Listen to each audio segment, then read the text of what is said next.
बच्चों, કેમ છો? મજામાં? જય Shri Krishna. So today I am here with the new lecture of chapter number 4, moving charges and magnetism.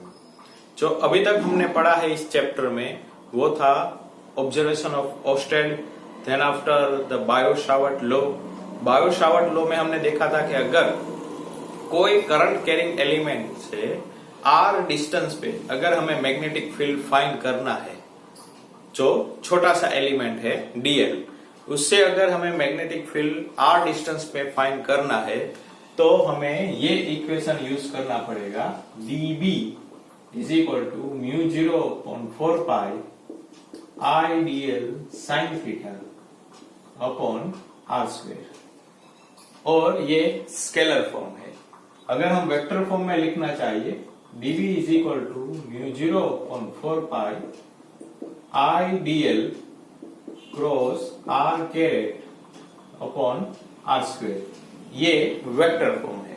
इसमें हमें याद रखना है कि आई dl क्रॉस आर, ये दोनों का जो क्रॉस प्रोडक्ट है वो परपेंडिकुलर आएगा दोनों के क्रॉस प्रोडक्ट से.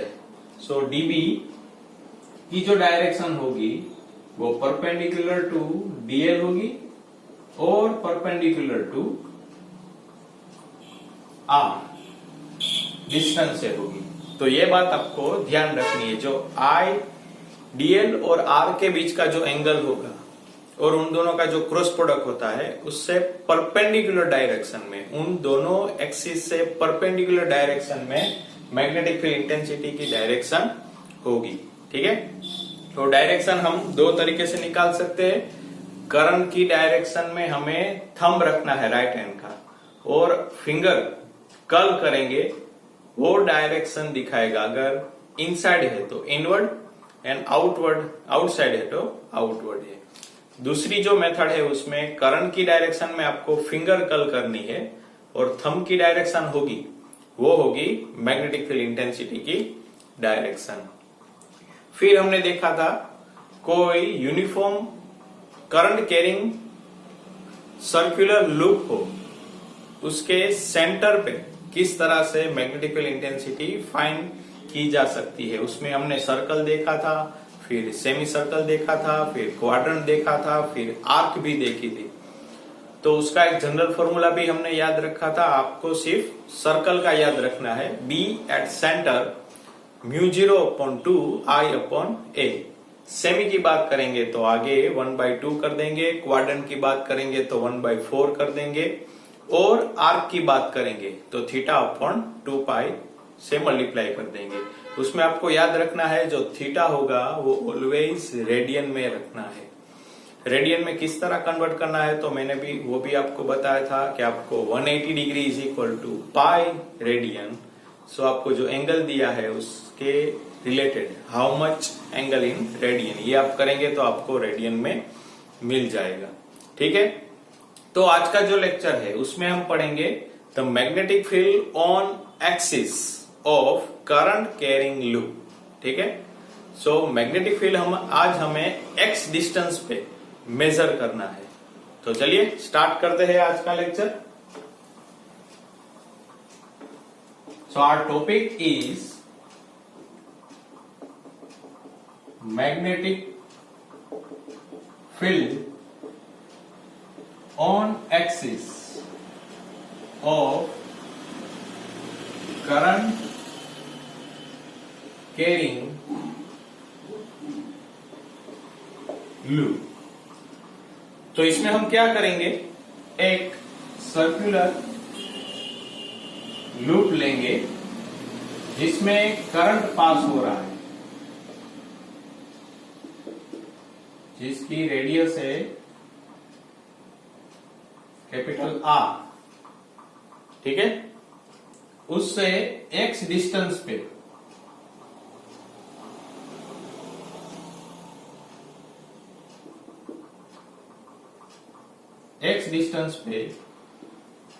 हमें मैग्नेटिक फील्ड की इंटेंसिटी फाइंड करनी है पी पॉइंट पे.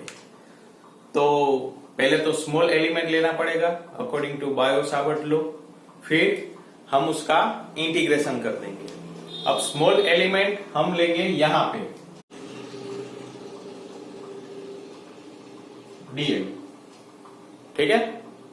तो उनकी डायरेक्शन किस तरफ होगी, पहले तो हमें ये देखना है ये रिंग इस तरह ना होके इस तरफ है और करंट इस तरह पास हो रहा है।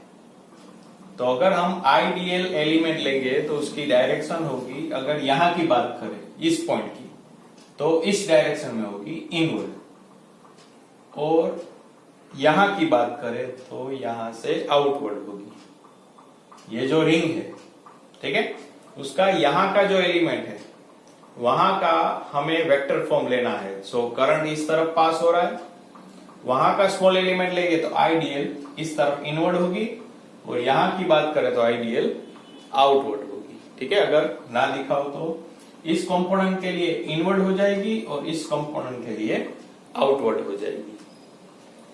तो यहां की बात करें तो ये आइडियल कंपोनेंट, और यहां की बात करें तो इस तरफ आइडियल कंपोनेंट। अब वहां से r डिस्टेंस पे हमें मैग्नेटिक फील्ड फाइंड करनी है। जैसे ही सेम डिस्टेंस यहां पर भी हो जाएगा, लेकिन पहले ऊपर की बात। अब जो बायो सावर्ट लॉ में जो इक्वेशन में जो एंगल है वो IDL और R के बीच का एंगल है। तो यहां पे आप देखोगे कि I और आइडियल और R के बीच का एंगल हो जाएगा 90 डिग्री। अब आप मानोगे नहीं सर किस तरह से 90 डिग्री, तो जैसे ही मैंने बोला कि करंट इस तरह पास हो रहा है, तो अगर हम यहाँ पे एक छोटा सा एलिमेंट लेंगे DL, तो यहाँ पे करंट की डायरेक्शन कैसी होगी, इनवर्ड, अंदर की तरफ। तो स्मॉल एलिमेंट और आइडियल दोनों की डायरेक्शन क्या होगी, अंदर की तरफ। तो ये अंदर की तरफ की डायरेक्शन, ये है हमारा R। देखिए इन दोनों के बीच का एंगल क्या हो जाएगा, 90 डिग्री, ठीक है। अगर मैं इस तरह से आपको बता दूं, ये जो पेन की डायरेक्शन है वो आइडियल एलिमेंट की डायरेक्शन, यहाँ पे P पॉइंट है, ये उससे R डिस्टेंस पे हमें मैग्नेटिक फील्ड फाइंड करना है। तो आइडियल और R के बीच का एंगल क्या हो जाएगा, 90 डिग्री, ठीक है। ये 90 डिग्री हो जाएगा। अब हमें मैग्नेटिक फील्ड डायरेक्शन फाइंड करनी है, तो यहाँ पे हम वो वाली मेथड यूज करेंगे, आइडियल की डायरेक्शन में अपना थंब रखेंगे और जहां पे फिंगर कर्ल हो रही है वो मैग्नेटिक फील्ड की डायरेक्शन होगी। तो यहाँ पे करंट अंदर की डायरेक्शन में है, तो यहाँ पे हम थंब रखेंगे और यहाँ पे इस तरह से मैग्नेटिक फील्ड देखेंगे तो यहाँ पे होगा, इसका जो होगा मैग्नेटिक फील्ड, उसकी डायरेक्शन होगी ये। अब यहां पे एंगल क्या होगा, तो जैसे ही हमने देखा था कि डीबी जो है वो आइडियल के भी परपेंडिकुलर है और आर को भी परपेंडिकुलर है। तो अगर हम देखें कि जैसे ये आइडियल था, ये आर था, तो डीबी भी उससे क्या हो जाएगा, परपेंडिकुलर हो जाएगा। तो ये एंगल कितना हो जाएगा, 90, ठीक है बच्चों। बाद में एक बार वापस मैं रिवीजन करवा दूंगा, एक बार फिर से कह देता हूं। जो डीबी की डायरेक्शन थी वो हमने देखा था, वो परपेंडिकुलर थी आइडियल को, और डीबी जो है वो परपेंडिकुलर था आर को। तो यहाँ पे डीबी आइडियल की डायरेक्शन है ये अंदर की तरफ, आर की जो डायरेक्शन है वो ये है। तो ये दोनों के बीच का एंगल 90 डिग्री, और उन दोनों से परपेंडिकुलर यहाँ पे इस डायरेक्शन में डीबी है, तो ये भी इसको क्या हो जाएगा, परपेंडिकुलर, ठीक है। तो ये एंगल हो जाएगा 90 डिग्री। उसी तरह अगर हम यहां की बात करें तो यहां पर भी एक फाइंड करेंगे इस डिस्टेंस, ये भी आर हो जाएगा। तो इसकी डायरेक्शन ये है आउटवर्ड, यहां पे करंट इस तरफ हो रहा है, तो आउटवर्ड में हम अपना थंब रखेंगे और यहां से कर्ल करेंगे, तो मैग्नेटिक फील्ड की डायरेक्शन हो जाएगी इस तरफ, ये डीबी, तो ये भी आर को ये भी ये जो आर है उससे परपेंडिकुलर हो जाएगी। ठीक है। अब ये एंगल थीटा, ये एंगल भी थीटा, तो ये एंगल हो जाएगा, देखिए ये एंगल है 90, ये थीटा थीटा टू थीटा, तो मुझे इतना ही चाहिए, तो ये हो जाएगा 90 माइनस टू थीटा। देखिए ये एंगल 90, ये है थीटा थीटा टू थीटा, तो ये पूरा 90 है, मुझे सिर्फ इतना चाहिए, तो इतना चाहिए तो पूरे 90 में से इतना माइनस कर देता हूं, तो 90 माइनस टू थीटा। अब यहां से इस तरह, तो ये एंगल कितना होगा, ये एंगल भी हो जाएगा थीटा। चलिए प्रूफ कर, सपोज ये x है, तो ये पूरा 90 हो जाएगा, तो मुझे ये चाहिए, तो ये थीटा प्लस ये कितना है 90 माइनस टू थीटा,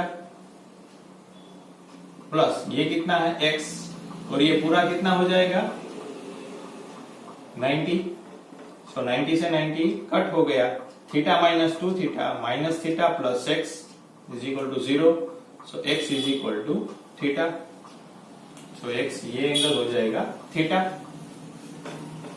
ये एंगल भी थीटा। तो अब यहां हम दो कंपोनेंट ड्रॉ कर सकते हैं, ये हो जाएगा db cos थीटा, ये db cos थीटा, और इस डायरेक्शन में हमें मिलेगा db sin थीटा, और यहाँ पे db sin थीटा। एक बार वापस ड्रॉ कर देता हूं, ये पूरा इस तरह से,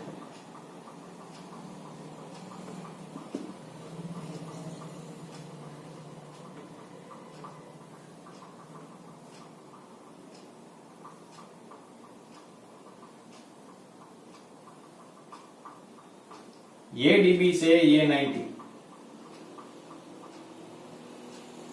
ये जो dB है और ये dB, ये dB के लिए ये r डिस्टेंस है और ये dB के लिए ये r डिस्टेंस है, तो ये 90। ठीक है, फिर ये हमने थीटा मेजर कर लिया, ये भी थीटा, तो हमें ये चाहिए, तो ये पूरा 90 है, उसमें से अगर इतना पोर्शन निकाल दे तो theta plus theta two theta, तो ये जो पोर्शन हो जाएगा वो होगा 90 माइनस टू थीटा। अब ये क्या होगा, तो ये इसकी वैल्यू भी हो जाएगी थीटा। अब ये थीटा किस तरफ होगा, तो चलिए ये पूरा 90 है, तो ये थीटा, फिर ये 90 माइनस टू थीटा,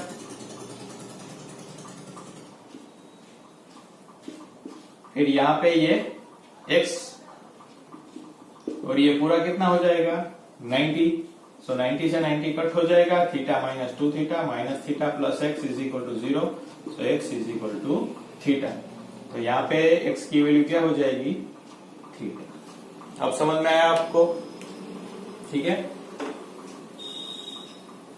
चलिए, तो यहाँ पे ये दो कंपोनेंट तो इक्वल एंड ऑपोजिट कट हो जाएंगे, ठीक है। अब स्मॉल एलिमेंट पे बायो सावर्ट लॉ लगाते हैं, dB is equal to mu 0/4 pi I dl sin 90 upon r square. इन दोनों के बीच का भी क्या एंगल है 90, और sin 90 की value 1, so dB mu 0/4 pi I dl r square, equation number 1। अब हमें इस dB का कौन सा कंपोनेंट मिला है साइन थीटा, तो हमें पूरा अगर मैग्नेटिक फील्ड चाहिए तो हम किसका इंटीग्रेशन करेंगे dB साइन थीटा। अभी आप यहाँ पे पूछोगे sir dB sine theta, dB sine theta क्यों नहीं लिखा, लेकिन आप देखिए ये जो स्मॉल एलिमेंट dl है उसके दो कंपोनेंट, एक है dB cos थीटा, एक है dB साइन थीटा। तो अगर मैं यहां का भी ले लूं तो जो एलिमेंट है वो इस एलिमेंट का डीबी कोस थीटा को तो ऑपोजिट हो जाएगा और dB sine theta same direction में हो जाएगा। तो इस एलिमेंट का डीबी कोस थीटा, इस एलिमेंट का डीबी कोस थीटा दोनों कट कर रहे हैं। ओनली कौन सा कंपोनेंट मिला है? DB sine theta.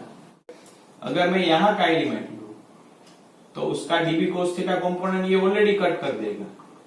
फिर मैं यहाँ का कंपोनेंट लूं तो यहाँ का डीबी कोस थीटा कट कर देगा। यहाँ का कंपोनेंट लूं तो यहाँ का डीबी कोस थीटा कट हो जाएगा। यहाँ का लूं तो यहाँ का डीबी कोस थीटा कट हो जाएगा। तो मुझे मिलेगा सिर्फ डीबी साइन थीटा। तो 2 डीबी साइन थीटा अगर आपको लिखना है तो आपको आधी रिंग लेनी पड़ेगी, क्योंकि पूरी रिंग ले रहे हैं तो इसके साथ इसका कंपोनेंट तो साथ में ही मिल रहा है। हमें तो सिर्फ एक कंपोनेंट चाहिए, तो हमें आधी रिंग ही लेनी पड़ेगी। तो आपको अगर यहाँ 2 डीबी साइन थीटा लेना है तो आपको यहाँ पे डिवाइड बाय 2 मीन्स आधी रिंग लेनी पड़ेगी। अगर आपको पूरी रिंग लेनी है तो आप सिर्फ एक ही कंपोनेंट लेंगे, ठीक है, कोई एक का, तो उसके साथ इसका कंपोनेंट भी उसी डायरेक्शन में है, ठीक है। आपको आधी रिंग नहीं लेनी है।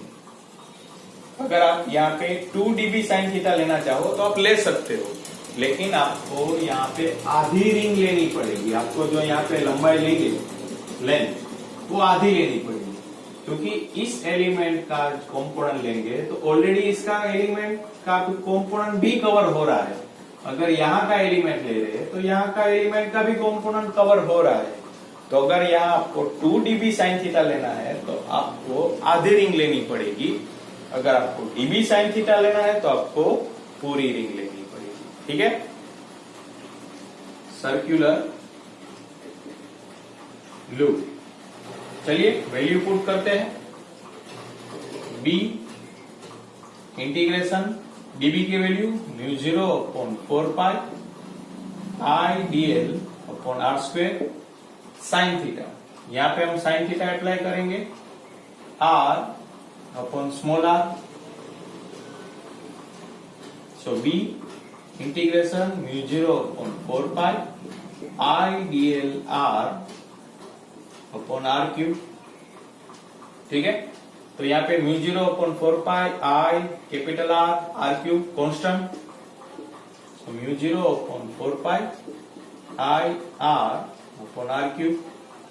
यहाँ पे length, so μ0 upon 4 pi I R. अब आर की वैल्यू रख दे, ये है hypotenuse, so R square plus X square raise to 1/2, और यहाँ पे क्यूब है सो 3/2। लेंथ हो जाएगी, आर है 2 pi are,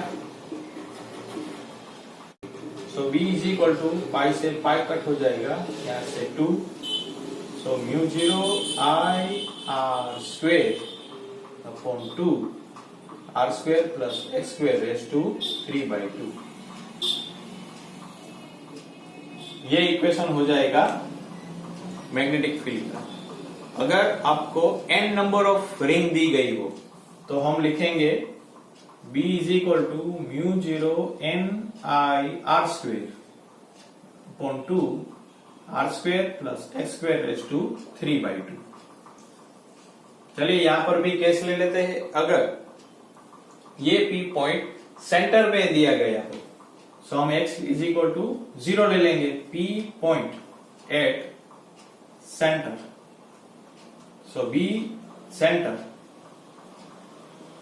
μ0 I r square, यहाँ पे 0 रख दे, सो 2 r स्क्वेयर 2 कट हो जाएगा, r क्यूब यहाँ से ये cut, so B centre μ0/2 I upon r। ये तो हमने प्रीवियस वीडियो में ही प्रूफ किया था सेंटर के लिए, ठीक है। और अगर x ग्रेटर देन r हो, so b x greater than r, so μ0 I r square, यहाँ पे हम r को निग्लिजिबल कर देंगे, सो 2x क्यूब। ये दोनों फॉर्मूला आपको याद रखने, ठीक है। एक बार रिपीट कर देता हूं। हमें कोई करंट कैरिंग सर्कुलर लूप हो उसके एक्सिस पे P पॉइंट पे मैग्नेटिक फील्ड की इंटेंसिटी फाइंड करनी है, तो हम क्या करेंगे, यहाँ पे करंट कैरिंग लूप लेंगे जिसकी रेडियस है R, उसके सेंटर से x डिस्टेंस पे P पॉइंट पे हमें मैग्नेटिक फील्ड फाइंड करनी है। तो यहाँ पे करंट इस डायरेक्शन में पास हो रहा है, ठीक है। तो अगर हम छोटा सा एलिमेंट यहाँ पे ले ले तो उसकी डायरेक्शन होगी इनवर्ड, अंदर की तरफ, और यहाँ का जो एलिमेंट ले ले तो वो होगी बाहर की तरफ। अब वो एलिमेंट से P पे हमें मैग्नेटिक फील्ड फाइंड करना है, तो एक स्ट्रेट लाइन ड्रॉ कर देंगे विच इज R। अब आइडियल और R के बीच का एंगल यहाँ पे हमने देखा था small element Biot Savart law के लिए क्या है, μ0 upon 4 pi I dl sine theta upon R square, जहां पे साइन थीटा क्या है, which is the angle between I dl and R। तो आइडियल अंदर की डायरेक्शन में है और R इस डायरेक्शन में है, तो उन दोनों के बीच का एंगल हो जाएगा 90। हो गया। अब मैग्नेटिक फील्ड की डायरेक्शन, तो यहां पे हम क्या करेंगे, आइडियल की डायरेक्शन में थंब रखेंगे और फिंगर को कर्ल करेंगे पॉइंट की तरफ। तो यहाँ पे हम कर रहे हैं, तो इस एलिमेंट की वजह से मैग्नेटिक फील्ड लाइन इस डायरेक्शन में है, सो यहाँ पे हम फाइंड करेंगे तो आउटवर्ड। तो करंट की डायरेक्शन में थंब रखेंगे और P पॉइंट पे कर्ल करेंगे, तो इस एलिमेंट की वजह से मैग्नेटिक फील्ड लाइन होगी यहां पे। अब ये R डिस्टेंस पे जो मैग्नेटिक फील्ड मिलेगा वो दोनों भी परपेंडिकुलर हो गए, क्योंकि हमने देखा था dB perpendicular ideal and dB perpendicular R। तो अगर इस डायरेक्शन में करंट एलिमेंट है, यहां पे R है, तो उन दोनों को परपेंडिकुलर इस डायरेक्शन में dB मिलेगा, तो वो भी इन दोनों को परपेंडिकुलर होगा। तो यहां पे ये हो गया 90। फिर यहां पे हमने थीटा कंसीडर कर लिया, सो ये थीटा ये 90, तो ये एंगल हो जाएगा 90 माइनस 2 थीटा। ये थीटा ये 90 माइनस 2 थीटा, तो ये एंगल हो जाएगा थीटा। ये मैंने आपको समझाया था, ठीक है, 2 बार। सो ये थीटा, तो ये भी थीटा हो जाएगा। सो ये dB का component dB cos theta dB sin theta, ये dB के 2 component dB cos theta dB sin theta. तो ये दोनों dB cos थीटा तो एक दूसरे को कैंसिल कर देंगे, तो हमें सिर्फ मैग्नेटिक फील्ड मिलेगा due to dB sin theta component. यहाँ पे बायो सावर्ट लॉ लगाते हैं, dB is equal to μ0 upon 4 pi I dl sin 90 upon R square sin 90 क्यों, क्योंकि आइडियल और R के बीच का एंगल 90 है, sin 90 की वैल्यू 1। अभी हमें पूरा मैग्नेटिक फील्ड चाहिए, तो हम इंटीग्रेशन करेंगे dB sin थीटा का। यहां मैंने 2 dB sin थीटा क्यों नहीं लिखा, आप ले सकते हो dB sin theta 2 dB sin theta, लेकिन अगर हम 2 dB sin थीटा लेंगे तो हमें आधी ही लूप लेनी पड़ेगी, आधी रिंग लेनी पड़ेगी। क्यों, क्योंकि मैंने ये एलिमेंट लिया तो उसका dB cos थीटा कंपोनेंट इस एलिमेंट के dB cos थीटा कंपोनेंट से कट हो रहा है। अगर मैं ये एलिमेंट लूं तो इस एलिमेंट का dB sin theta already cover हो रहा है। अगर मैं इस एलिमेंट लूं तो यहाँ का एलिमेंट का भी dB sin थीटा कवर हो रहा है। यहाँ पे अगर dl एलिमेंट लूं तो इस dl एलिमेंट का भी कंपोनेंट कवर हो रहा है। तो अगर मैं सिर्फ एक dB sin थीटा लूं, ऑपोजिट का जो एलिमेंट है उसका कंपोनेंट कवर हो रहा है, ठीक है। तो मैं पूरी लूप लूंगी, अगर यहाँ पे मैं पूरा लूप लूंगा। अगर मुझे यहाँ पे 2 dB sin थीटा लेना है तो मैं हाफ रिंग ही का इंटीग्रेशन करूंगा। यहाँ पे मैंने dB sin थीटा लिया है तो मैं पूरी रिंग का इंटीग्रेशन करूंगा, ठीक है। सो वैल्यू पुट करते हैं dB की μ0 upon 4 pi I dl R square R upon R square, sine theta की value sine theta opposite upon hypotenuse, यहाँ पे μ0 upon 4 pi I dl R upon यहाँ पे क्यूब हो जाएगा R square into R cube. So mu 0 upon 4 pi I R upon R cube, out of integration dl का integration कर लेंगे। DL का इंटीग्रेशन करेंगे 2 पाई आर, यहाँ पे आर की वैल्यू रख दे, ये दोनों का स्क्वायर का addition R square plus R square उसका 1/2, तो यहाँ पे क्यूब है सो 3/2 हो जाएगा। यहाँ से 2 2 cut, pi pi cut, so mu 0 I R square 2 R square plus x square raise to 3/2। अगर नंबर ऑफ एन रिंग आपको दी है तो आपको लिखना है B is equal to mu 0 N I R square upon 2 R square plus x square raise to 3/2। यहाँ पे दो केस लेंगे। First, if P point at centre, तो x इज इक्वल टू 0 लग देंगे, सो mu 0 I R square 2 R cube यहाँ से कट हो जाएंगे, so mu 0/2 I upon R. ये दूसरा case, if x greater then are, so b is equal to mu 0 I R square 2 x cube.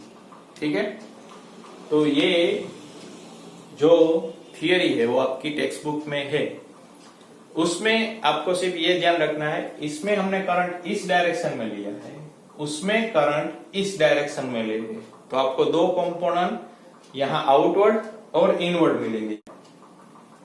So note कर लिया।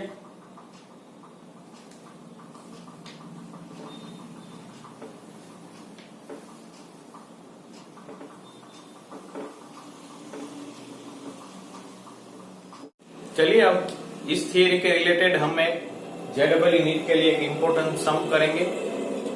The question is a charge q is uniformly separated over a disk of radius r made from the non-conducting material। तो आपको एक disc दी गई है जिसकी radius है capital R और उस पे चार्ज डिस्ट्रीब्यूशन किया है capital Q। This disk is rotated about the geometrical axis with frequency small f। Find magnetic field produced at center of the disk। तो अब हम क्या करेंगे, पहले हमें स्मॉल एलिमेंट कंसीडर करना पड़ेगा। तो यहाँ पे तो हम एलिमेंट कंसीडर नहीं करेंगे, तो हम क्या करेंगे, यहाँ पे रिंग कंसीडर करेंगे, क्योंकि हमें पता है डिस्क है वो नंबर ऑफ कॉन्सेंट्रिक रिंग की बनाई हुई होती है। तो यहाँ पे हम एक रिंग कंसीडर करेंगे जिसकी थिकनेस है dr और उसकी रेडियस है r। ठीक है, तो पहले हम चार्ज फाइंड कर ले। Four pi R square area the charge is q, then for unit area the charge is, so charge is equal to q by pi r square।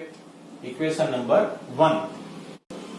पूरे डिस्क में चार्ज का डिस्ट्रीब्यूशन है q, तो हमने unit area के लिए find कर लिया कितना चार्ज है। Four pi R square area the charge is q, for unit area the charge is q upon pi R square. तो सो अब रिंग पे कितना चार्ज है वो हम फाइंड करते हैं। The charge on ring of radius r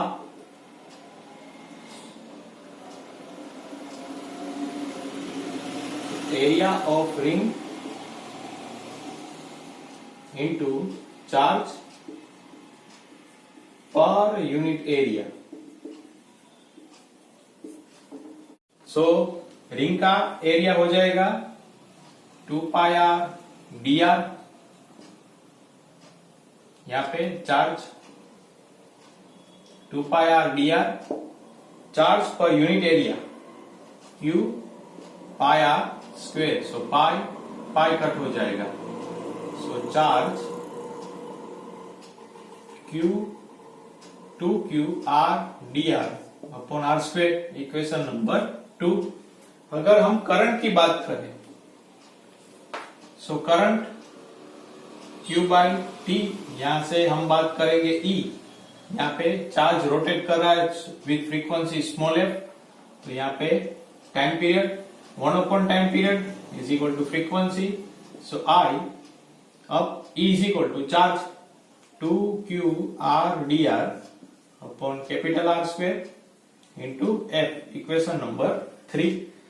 अब सेंटर पे मैग्नेटिक फील्ड फाइंड करना है, तो उसका मैग्नेटिक फील्ड हमने देखा था dB is equal to mu 0/2 small r हो जाएगा. तो I की वैल्यू रख दे म्यू 0/2r. I की वैल्यू 2QR dr F upon R square. यहां से 2 कट हो जाएगा, R कट हो जाएगा. So dB is equal to mu 0 Q dr F upon R square. तो ये तो था छोटा सा मैग्नेटिक फील्ड. हमें तो कंप्लीट मैग्नेटिक फील्ड चाहिए, तो इंटीग्रेशन कर देंगे dB का. यहाँ पे out of integration mu 0 constant, charge constant, frequency constant, capital R constant, dr का इंटीग्रेशन हो जाएगा. कहां तक की लिमिट है? 0 से R की.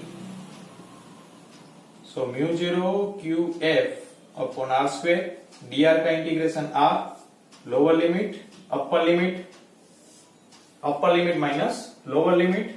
B is equal to mu 0 QF upon R square. यहाँ पे R माइनस 0, R से R कट हो जाएगा. So mu 0 QF by R, mu 0 QF by R. ठीक है. तो किस तरह हमने ये सम किया? आपको एक डिस्क दी गई है, उसमें उसकी रेडियस R है और चार्ज डिस्ट्रीब्यूशन Q है. ये सर्कुलर मोशन कर रही है विद फ्रीक्वेंसी स्मॉल f. ठीक है. तो आपको मैग्नेटिक फील्ड फाइंड करनी है सेंटर पे. ठीक है. तो अब चार्ज जब मोशन में होता है तब करंट भी प्रोड्यूस होता है. ठीक है. तो पहले हमने क्या किया, इस पाई r स्क्वायर एरिया में चार्ज कितना है, तो के Q.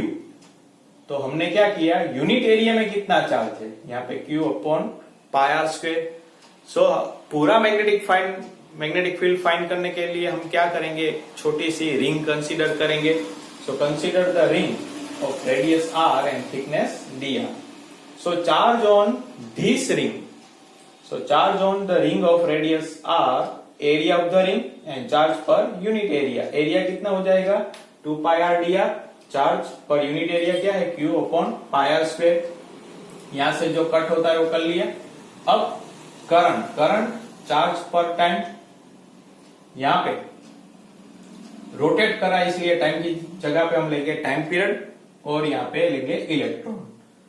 So E into F 1 time period is equal to frequency. अब चार्ज की वैल्यू यहां से रख दे, frequency as it is. So dB centre पे, अभी हमने थियरी देखी थी कि सेंटर पे अगर मैग्नेटिक फील्ड फाइंड देखना है तो म्यू 0/2 I अपॉन R.